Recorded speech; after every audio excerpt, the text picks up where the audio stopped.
साल 1893 जर्मनी में एक 12 साल का बच्चा अपने पेरेंट्स को हमेशा के लिए खो देता है। जाते जाते वो उसके लिए कुछ पैसे छोड़ जाते हैं, बट फ्यूचर में ट्रैवलिंग के दौरान वो पैसे भी चोरी हो जाते हैं। लेकिन अपना सब कुछ खो देने के बाद भी उसके पास एक चीज बाकी थी, वॉचेस के लिए उसका अनस्टॉपेबल पैशन। और इसी पैशन के बेस पे उसने बना डाली वर्ल्ड की ग्रेटेस्ट वॉच कंपनी। ये कहानी है रोलेक्स वॉचेस की।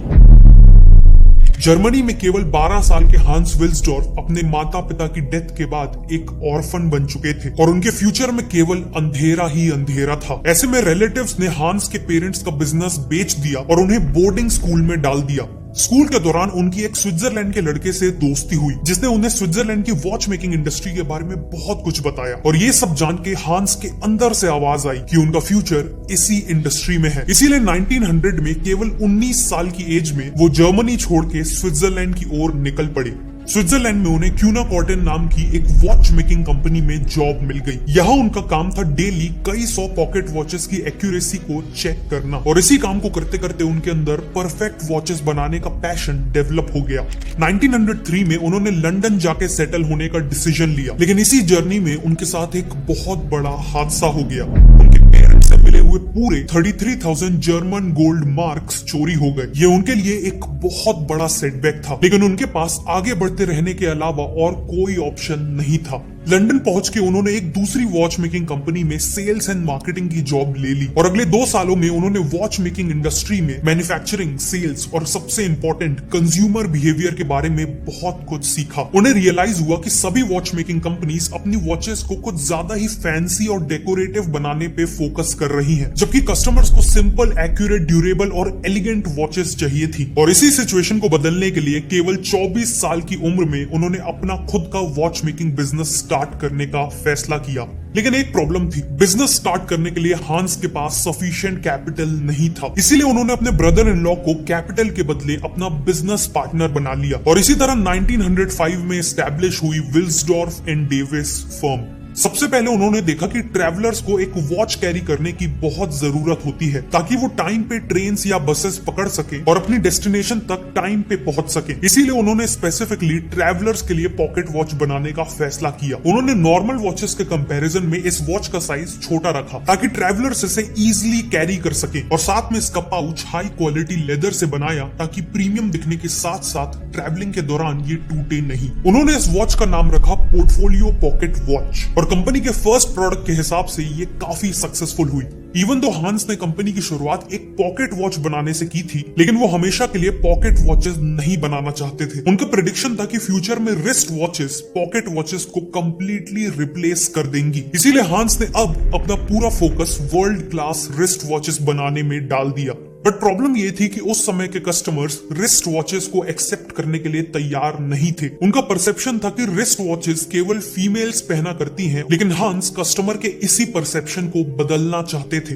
1906 में हांस ने देखा कि ब्रिटेन में दोनों मेल्स और फीमेल्स ब्रेसलेट्स पहनना बहुत पसंद करते थे, और यहाँ उन्होंने एक बहुत बड़ी अपॉर्चुनिटी को स्पॉट किया। उन्होंने मार्केट में सिल्वर और गोल्ड रिस्ट वॉचेस लॉन्च की, जिनकी स्ट्रैप्स लेदर की नहीं बल्कि गोल्ड और सिल्वर की थी, जो बिल्कुल ब्रेसलेट्स जैसे दिखते थे। साथ ही साथ उन्होंने इन वॉचेस को रिस्ट वॉचेस नहीं कहा, बल्कि उन्हें ब्रेसलेट वॉचेस की तरह ब्रांड किया, और इसी स्ट्रेटजी के चलते पूरे ब्रिटेन में उनकी वॉचेस पॉपुलर हो गई। इसी दौरान हांस ने देखा कि मार्केट में सभी वॉचेस के ऊपर उन्हें बनाने वाले का ही नाम लिखा होता था, लेकिन अब हांस चाहते थे कि उनकी वॉचेस का खुद का एक नाम हो, एक ऐसा नाम जो इतना शॉर्ट हो कि वॉच फेस पे नीटली फिट हो जाए और किसी भी लैंग्वेज में इजिली प्रोनाउंस किया जा सके। उन्होंने अलग अलग अल्फाबेट्स को कंबाइन करके 100 से ज्यादा नाम बनाए, और इसी तरह उनके दिमाग में एक प्लेजेंट साउंडिंग नाम आया। वो नाम था रोलेक्स। 1908 में उन्होंने इसे ट्रेडमार्क करवा लिया। वैसे आज भी रिस्ट वॉचेस केवल टाइम देखने के लिए नहीं बल्कि हमारे ओवरऑल लुक्स और पर्सनैलिटी को इनहेंस करने के लिए भी यूज होती है। रोलेक्स वॉचेस की सेल्स तो काफी अच्छी थी, लेकिन उनकी एक्यूरेसी की प्रॉब्लम अभी भी पूरी तरह सॉल्व नहीं हुई थी। एक्चुअली रिस्ट वॉचेस के मूवमेंट्स काफी छोटे होते थे, जिस कारण कोई भी एक परफेक्टली एक्यूरेट मूवमेंट बनाने में सक्सीड नहीं हुआ था। 1910 तक हांस अपनी वॉचेस के मूवमेंट्स को स्विट्जरलैंड से इंपोर्ट करते थे, लेकिन अब हांस ने अपना खुद का मूवमेंट बनाने का ठान लिया। उन्होंने अपने आप को हॉरोलॉजी की पढ़ाई में डुबा दिया, पूरी दुनिया के एक्सपर्ट वॉच मेकर्स के साथ मीटिंग्स की और खुद को मूवमेंट्स का एक्सपर्ट बना लिया और फिर डेवलप किया अपना पहला wrist watch movement 15 line calibre 200।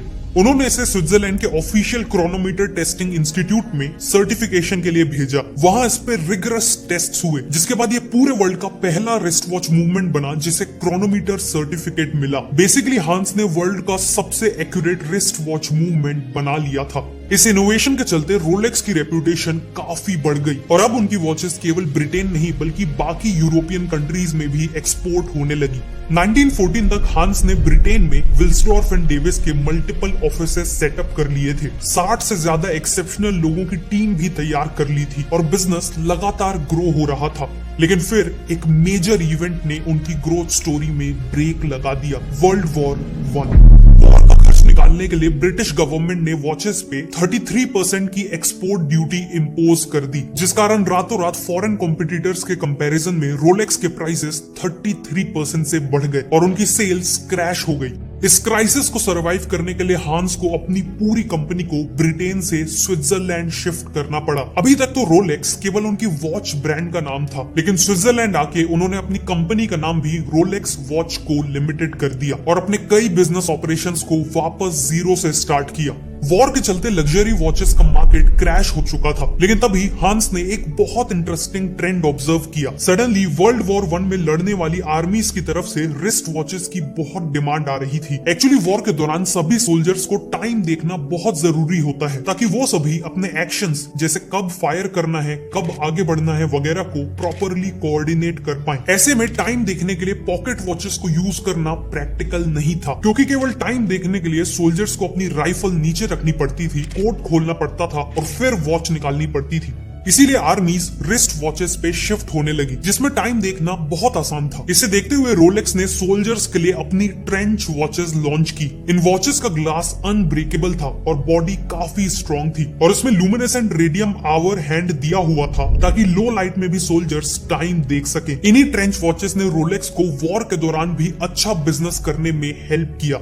World war 1 के सोल्जर्स को लोग अपनी अपनी कंट्रीज में हीरो की तरह मानते थे और जब लोगों ने अपने हीरोज को रिस्ट वॉचेस पहने देखा तो वो भी तेजी से रिस्ट वॉचेस पे शिफ्ट होने लगे और जैसा हांस ने सोचा था, रिस्ट वॉचेस ने पॉकेट वॉचेस को कंप्लीटली रिप्लेस कर दिया। लेकिन अभी भी रिस्ट वॉचेस में एक बहुत बड़ी प्रॉब्लम थी। इनकी एक्यूरेसी बिगड़ जाती थी अगर डस्ट या पानी इनके अंदर चले जाए और हांस अब इसी प्रॉब्लम को सॉल्व करना चाहते थे। उन्होंने ठान लिया कि वो एक ऐसा वॉच केस बनाएंगे जो बेहद टाइट हो, इतना टाइट कि उसका मूवमेंट कभी भी डस्ट, हीट और सबसे इंपॉर्टेंट वाटर से डैमेज नहीं हो पाएगा। हांस ने देखा कि अभी तक सभी वॉचेस एक स्नैप ऑन मैकेनिज्म से बनाई जाती हैं, मतलब वॉच के कंपोनेंट्स को सिंपली एक दूसरे के ऊपर फिट करके असेंबल किया जाता है, उसी तरह जैसे एक टिफिन बॉक्स को असेंबल किया जाता है। लेकिन इसी कारण वॉच में छोटे छोटे गैप्स रह जाते हैं जिससे डस्ट और पानी अंदर चला जाता है। इसीलिए रोलेक्स ने पहली बार स्क्रू ऑन मैकेनिज्म के साथ एक वॉच केस को डिजाइन किया जिसमें वॉच कंपोनेंट्स में ग्रूव्स होते थे, जिस कारण ये आपस में फिट नहीं बल्कि टाइटली स्क्रू हो जाते थे। साथ में हर इंपॉर्टेंट पॉइंट्स पे रबर की रिंग्स होती थी ताकि बचे हुए गैप्स भी फिल हो जाए। फाइनली इस वॉच का वाइंडिंग क्राउन एक सबमरीन के हैच की तरह पूरी बॉडी को आपस में टाइटली सील कर देता था। ये वॉच बिल्कुल एक ऑयस्टर की तरह बिना किसी इंटरनल डैमेज के अनलिमिटेड समय तक पानी के अंदर रह सकती थी और इसीलिए इसका नाम पड़ा ऑयस्टर, द रोलेक्स ऑयस्टर।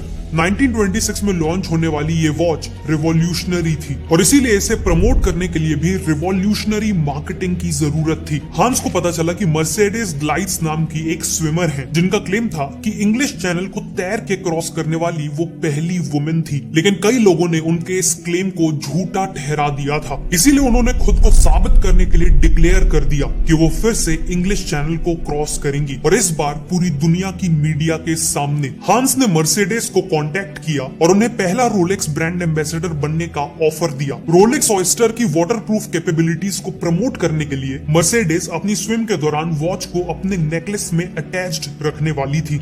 उनके अटेम्प्ट की शुरुआत काफी अच्छी हुई और करीब 10 घंटे तक तैरने के बाद उन्होंने इंग्लिश चैनल का करीब 80% डिस्टेंस कवर कर लिया, लेकिन अनफॉर्चुनेटली उसके बाद वो एग्जॉस्ट हो चुकी थी, इसीलिए उन्हें तभी ही रेस्क्यू कर लिया गया। उनकी स्विम तो सक्सेसफुल नहीं हुई, लेकिन रोलेक्स ऑयस्टर को जब चेक किया गया तो वो परफेक्टली वर्किंग कंडीशन में थी। अनसक्सेसफुल अटेम्प्ट के बाद भी मर्सिडीज ग्लाइड्स अपने एफर्ट्स के चलते चारों तरफ पॉपुलर हो गई और उनके साथ साथ पॉपुलर हुई वर्ल्ड की पहली वाटरप्रूफ वॉच रोलेक्स ऑयस्टर। हांस ने मर्सिडीज और रोलेक्स को अपने एड्स में भी एक साथ दिखाया। इसके अलावा हांस ने रोलेक्स के सभी रिटेलर्स के पास ऑयस्टर को एक फिश टैंक के अंदर रखकर डिस्प्ले किया, जिसमें रियल फिशेस भी होती थी। 1928 में उन्होंने मिस एवलिन ले नाम की टॉप ब्रिटिश एक्ट्रेस को as a brand ambassador hire किया। इनके एड्स में भी एवलिन ने रोलेक्स ऑयस्टर पहनी थी और उनका हाथ एक फिश टैंक के अंदर था। इतनी यूनिक मार्केटिंग स्ट्रेटेजी के चलते रोलेक्स ऑयस्टर के वाटरप्रूफिंग फीचर्स काफी पॉपुलर हो गए और इसने रोलेक्स की सक्सेस को नेक्स्ट लेवल पे पहुंचा दिया।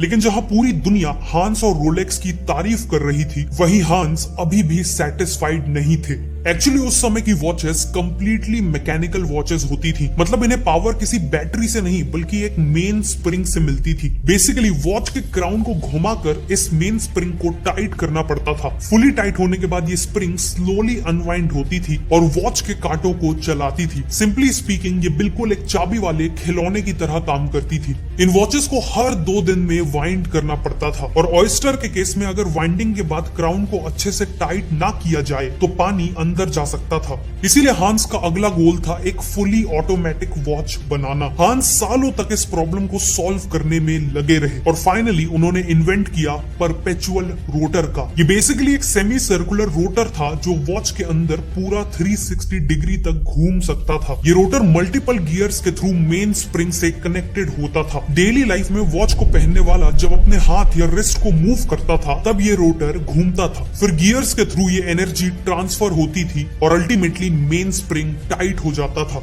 मतलब केवल वॉच को पहने रखने से ही मेन स्प्रिंग वाइंड हो जाता था। ये वॉच ऑटोमेटिकली हमेशा के लिए यानी परपेचुअली चल सकती थी और इसीलिए इसका नाम पड़ा द रोलेक्स ऑयस्टर परपेचुअल। पहले भी ऐसी ऑटोमेटिक वॉचेस बनाने की कई कोशिशें हुई थी, लेकिन रोलेक्स पहला था जिसने इसे इतना सक्सेसफुली बनाया था।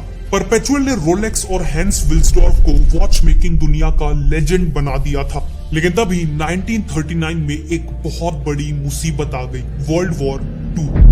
वॉर के चलते पूरी दुनिया की सप्लाई चेन डिसरप्ट हो गई और रोलेक्स की सेल्स फिर से क्रैश हो गई। अगले कुछ सालों तक सभी मुश्किलों के बाद भी हांस ने रोलेक्स का सर्वाइवल इंश्योर किया, लेकिन फिर एक और ट्रेजेडी हो गई। 1944 में उनकी वाइफ की डेथ हो गई। पिछले 6 साल हांस की लाइफ का सबसे चैलेंजिंग टाइम था, लेकिन बचपन से ऐसे चैलेंजेस फेस कर करके उन्होंने एक फाइटर माइंडसेट डेवलप कर लिया था। इसीलिए उन्होंने अपनी एनर्जी को रीग्रुप किया और वापस उस काम में लग गए जिसमें वो वर्ल्ड्स बेस्ट थे, यानी वर्ल्ड क्लास वॉचेस बनाना। 1945 में रोलेक्स ने अपनी 40th एनिवर्सरी पूरी की और इसी ओकेजन में उन्होंने लॉन्च की रोलेक्स डेटजस्ट, जो दुनिया की पहली ऑटोमेटिक वाटरप्रूफ वॉच थी जिसमें डेट भी दिखती थी। लेकिन एक प्रॉब्लम थी, कुछ लोगों ने कंप्लेन की थी कि डेट का डिस्प्ले बहुत छोटा होने के कारण उन्हें डेट देखने में प्रॉब्लम आती थी। हमेशा की तरह हांस इसका सॉल्यूशन निकालने में लग गए।